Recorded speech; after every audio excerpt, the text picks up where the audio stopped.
What would Democrats' best case scenario look like for the US House in 2026? Today we'll be going through that. So this right here is the betting markets map, the Kalshi betting markets map for the US House of Representatives. It assigns a betting market to every single congressional district in the US and ranks it on a scale of safe blue to safe red and all the way in between. There are quite a few states here in the safe and likely column. This is for a couple of reasons, but both parties are certainly guilty of it. There's been quite a bit of gerrymandering that has been going on. This latest round has definitely been primarily Republicans, started out in Texas.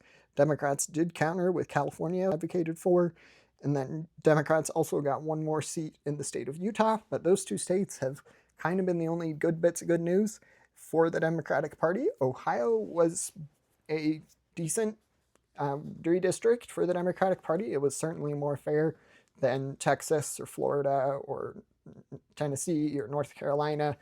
But as you can see, there are very few districts in the likely and lean tilt for the Republicans, especially in the South. Florida, Texas, Tennessee, North Carolina, even Alabama and Louisiana have districts that have moved from being safe blue or lean blue or tilt blue to the Republican Party's column. We have 0 districts there in the state that belong to the Democratic Party. And, well, now there are, but that have Democrat-leaning districts. And then Florida redistricted to Texas, kind of started it all off. And there are quite a few in the lean and likely column, though, in many of these states. So Democrats are still hopeful they can potentially make it a closer race than meant for these districts to be. They were drawn to be safe for Democrat, are certainly hopeful that it will. Like I said, I don't think the most likely situation is that it will vote blue, but Democrats are hopeful it'll be narrower than Republicans were expecting and potentially maybe end up in blue by a very narrow margin, even though they were drawn to be in the safe Republican column. You can see a couple of these around the area of Dallas as well as Houston. Austin, just the kind of triangle there of major cities, have quite a few in the likely and lean column that were really drawn to be safe red. And then, like I said, with Utah, that was the only other really good bit of good news for the Democratic Party. One district flipped from safe red to safe blue in the Salt Lake City area. It's kind of hard to see, but very small district. But that is going to be one more seat for the Democrats in the state of Utah. A couple of other states have done some gerrymandering, especially in the latest round. I think that Democrats' best hope is probably going to be about what these betting markets are calling. They have Democrats at about 226. I think Democrats could potentially, if the election were to be held today, get somewhere in the ballpark of 220 to 235, somewhere in that range.